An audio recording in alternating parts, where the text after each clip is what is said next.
Jane held the letter with a steady hand, but inside she was surging. The lines were brief and businesslike. A governess is required at once.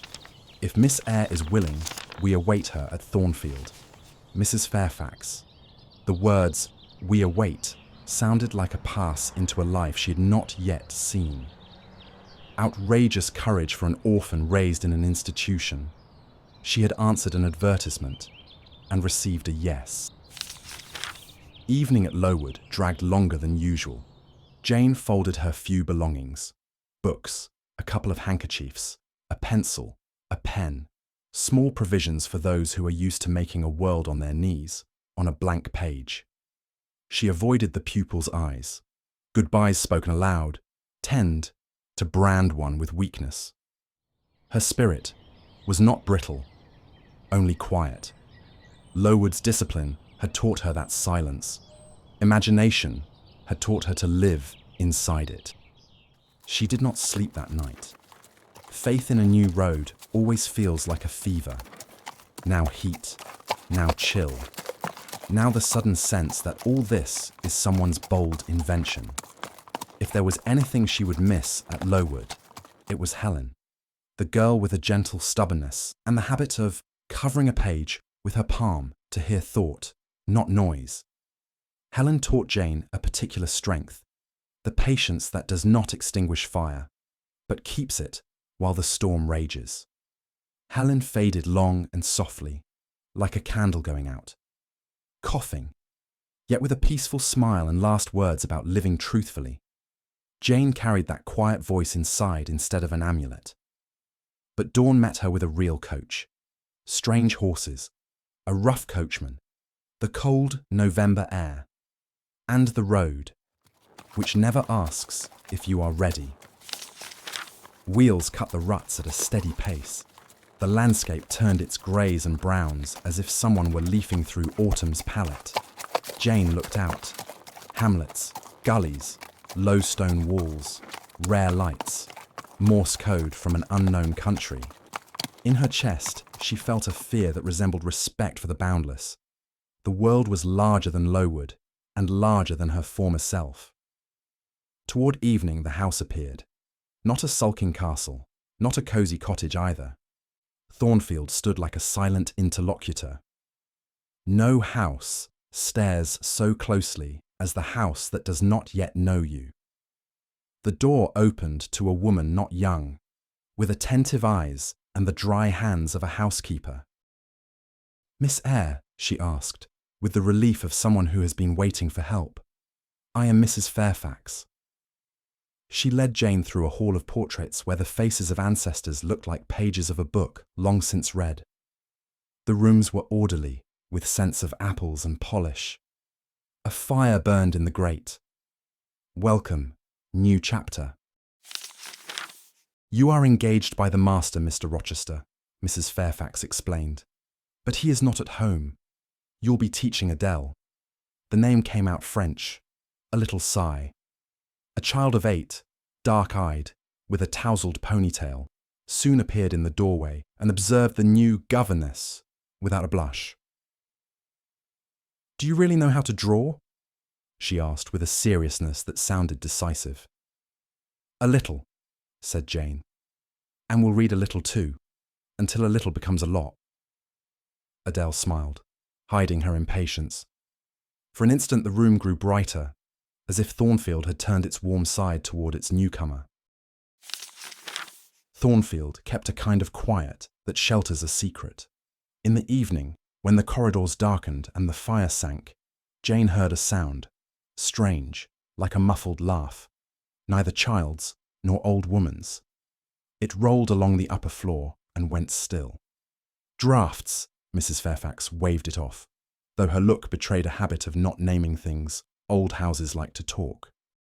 Later, the housekeeper, almost in passing, mentioned one of the servants, Grace Poole, taciturn, with a wrist pincushion and a heavy ring of keys at her waist.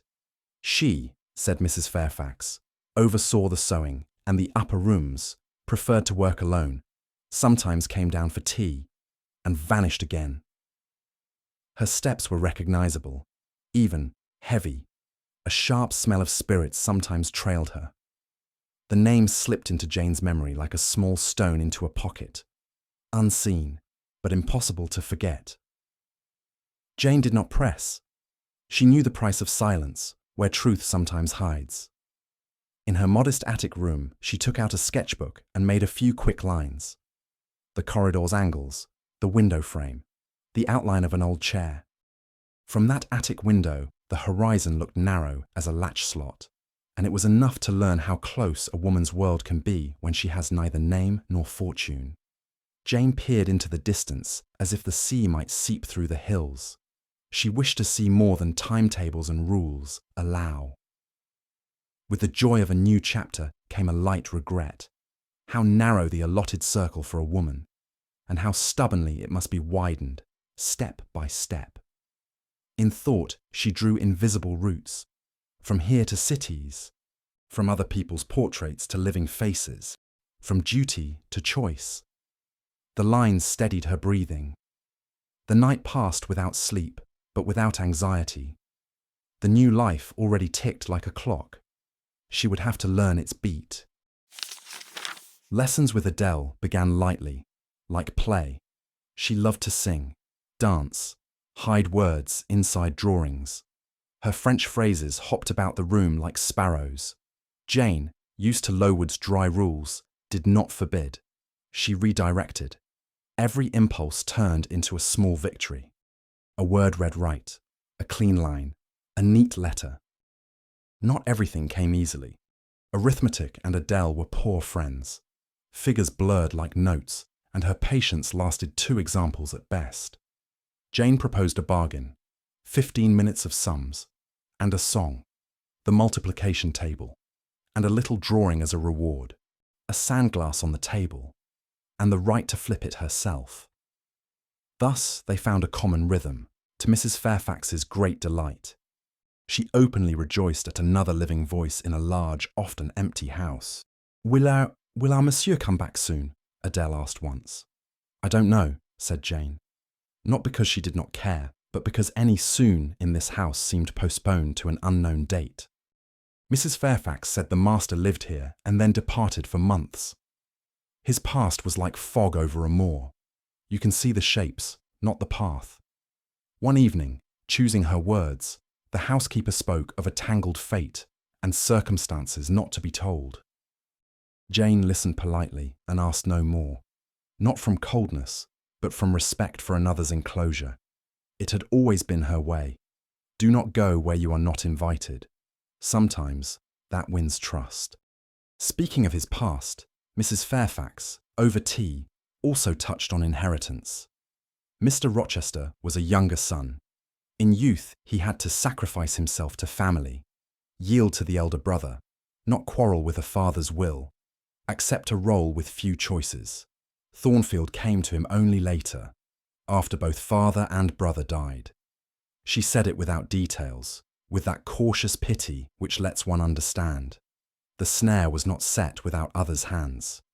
As for his character, still more guardedly. "He is not cruel, and he is just to the servants," she said.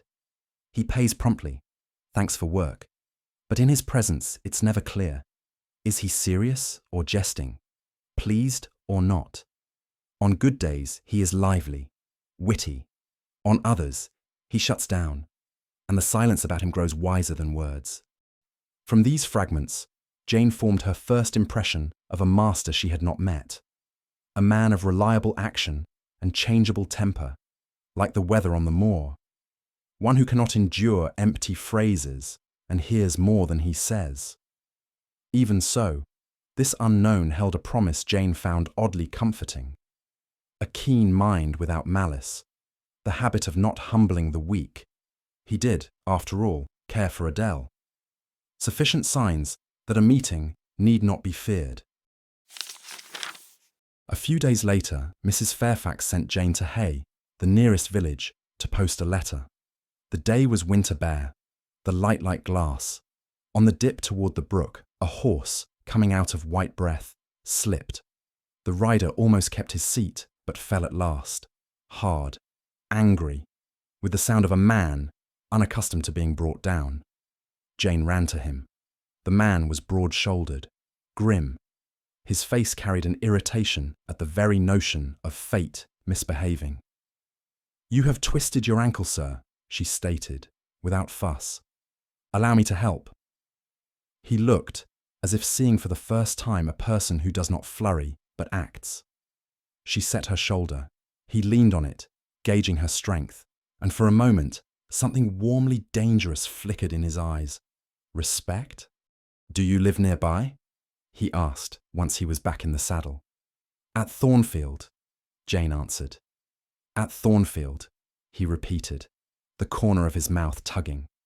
He walked his horse away, leaving the girl at the roadside with the feeling she had put her hand to a stone that would roll a long way. That evening, Jane entered the drawing room and saw the same man, by the fire now, spare, muscular, as though carved from dark wood. Mrs. Fairfax was fussily glad. "Mr. Rochester!" He nodded to the greeting, cast a quick glance at the governess, and seemed to remember nothing. "We met on the road," Jane said quietly. "Your horse." "Ah," he replied, as if it were nothing. "I thank you for your good sense. One seldom meets a person here who does not waste time on exclamations." It was praise spoken like self-reproach. Mr. Rochester liked to disguise kindness with roughness so that no one would guess where he was weak. And yet, beneath that gruff courtesy, each of them had seen the main thing. Jane saw not a handsome man, but a face marked by fatigue and will. A gaze direct and testing, like a man weighing others on scales where empty words have no mass. His voice was low, textured, with unexpected soft notes, as if warmed at the fire. She was shy and fearless at once. She disliked attention, but she did not retreat when needed. He was dour. He spoke as in riddles, and yet he did not frighten her. His sharpness was not malice. Later, back in the drawing room, came their second look. He asked about Lowood, not idly, but with the wary seriousness of one asking about a war he did not fight. Jane answered briefly. Cold, poor food, discipline, the saving kindness of a few. Hard to kill, he said. How did you endure it, so slight as you are? With patience, said Jane, and work. Before Mrs. Fairfax, he let himself a strange jest. He accused Jane of bewitching his horse on the road. The housekeeper flung up her hands. What witchcraft could there be? But Jane did not flush. If I had charms, sir, I would use them for good, to keep horses from slipping and men from falling, she said. Even so, I would always prefer reason to magic. He was surprised at her calm and interested, as one is by an unexpected truth. With his return, Thornfield seemed lit from within. Adele grew more merry and more biddable. Mrs. Fairfax was forever occupied. Pantry, kitchen, guest rooms. Evenings the master lingered by the fire, unusually long, the ankle almost well, but still he did not leave. Whispered questions went about the house. What holds him? He asked to see Jane's drawings. The long quiet while he turned the leaves spoke more warmly than praise. Your imagination is not errant but exact, he said at last. You see the great in the small. I have seen little of the world, sir, she answered. I must fill it in from memory and observation. A bad habit, to underrate observation, Miss Eyre. Many have ridden half the world and seen nothing. Sometimes talk turned to play, dry, without coyness. Do you find me handsome? He once asked, deliberately stern. Beauty is a contestable matter, sir, Jane said evenly, but there is something in your face that stays with one. Then, there is hope for me. There is hope for anyone who does not wish to seem better than he is. He liked her plainness. She did not flatter and did not wound. One evening he spoke of Adele. not with the lightness usual when people speak of children. The child is my ward. Her mother, a French actress, could promise much. I do not assert, he shrugged, but the child is not to blame when adults mistake their passions for fate. I brought her here to give her a quiet harbour. Adele is not to blame, Jane said. She needs a childhood, and books. He smiled then, as if the smile were not a mask, but the heart's motion. Their chambered world grew out of simple things. Reading by the fire, short walks, his rare questions, and her measured replies. The master's secret did not open, but a steady warmth became perceptible, without pledges or speeches. Mrs. Fairfax marvelled.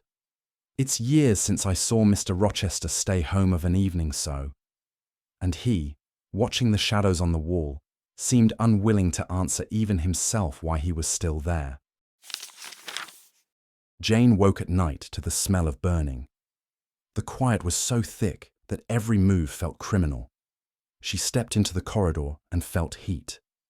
The door from which smoke came stood ajar. In the room, the curtains aflame, sparks like a madman's whisper.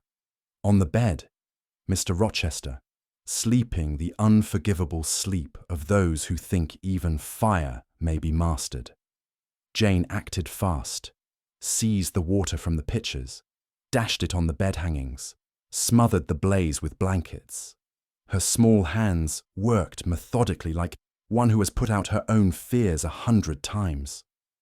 Rochester woke, coughing, in the light of a wet, blackened room. Who is there? He gasped, then saw her, and the question died. You? He sat her in a chair, without asking leave. His voice dropped to a low note where gratitude mixed with something riskier. Did you see anything?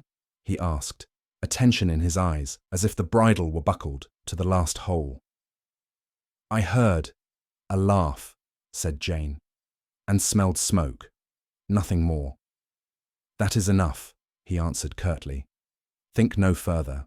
The rest is mine. He took her hand, simply, like a thing one cannot do without in this instant, and held it. Her fingers were cold, wet from water and smoke. He did not wish to let them go. From her face, hair in ruffled strands, her eyes, wide and bright, looked at him. He leaned closer, only enough to say, softly, You saved my life. I am forever in your debt. I knew you would do me good.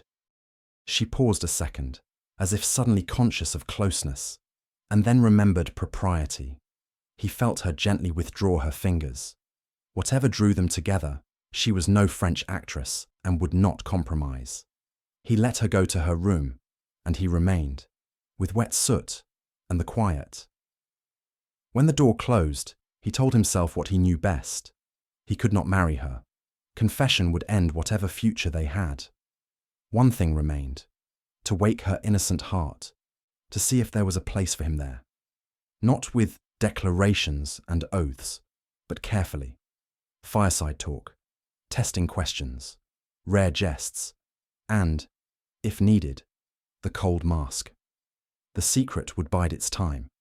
The way was between truth and silence, that he might lose neither her nor himself. Thornfield slept again as if nothing had happened, but in its corridors another unseen door was braced, one no one dared touch. End of part 1, to be continued.